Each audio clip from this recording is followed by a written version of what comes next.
За өнөөдрийн миний одоо хийх гэж байгаа хоол бол Францын рататуй гэсэн одоо ийм хөнгөн хоол байгаа.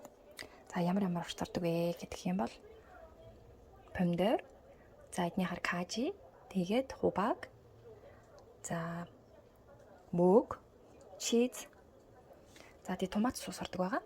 За мөн ялгаагүй сонгон жоо ордог байгаа.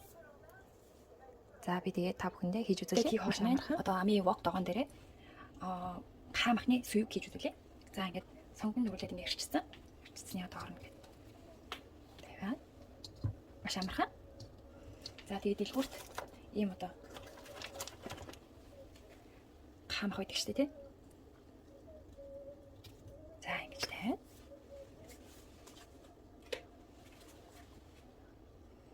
таглаа тавиад за цагаа тохируулна бүгдээрээ. Асаа. За тэгээд 3 дээр энэ болохоор гал ахгүй юу? Ингээд дээшлүүлчихсэн галны хэмжээнд гисэн гэсэн. За галаа 3 дээр. За тэгээд цагаа ингээд цагаа тохирч болно. За би болохоор чинь 3 дээр гал 3 дээр 40 минут 30-аас 40 минут болгодог байгаа. За 40 минут болгоод шичааг. За ямар ч ус хийгээгүй, давс хийгээгүй ингээ хоол манд болноо. За одоо болохоор чинь Франц хоол рататуй гэдэг хоолоо хийж үзүүлье. За амийн одоо энэ том фраппе гантай гоогоо энэ таван дээрээ. За инээ төрүүлээд ийм томат суус өгдөө шүү дээ. Томат суус аваад тэгээд юу яа. Дэлгүүрт ингэ зардаг шүү дээ. Энэс аваад орно. Ингээд хараад.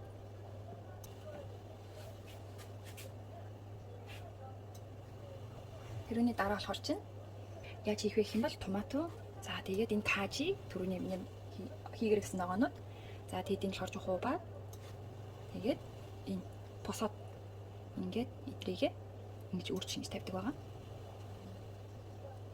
За энд муу ялгаагүй кажи, за идрийгээ бүгднийг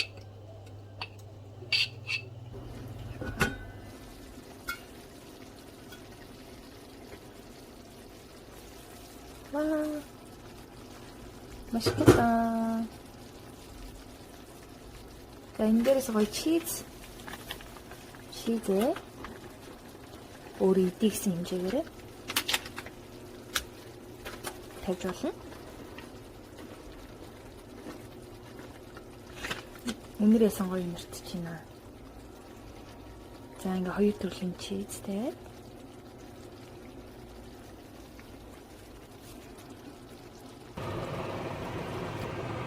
Вау. За ингээд ийм хурдан болчихжоод ердөөс төлөгдөөгүй.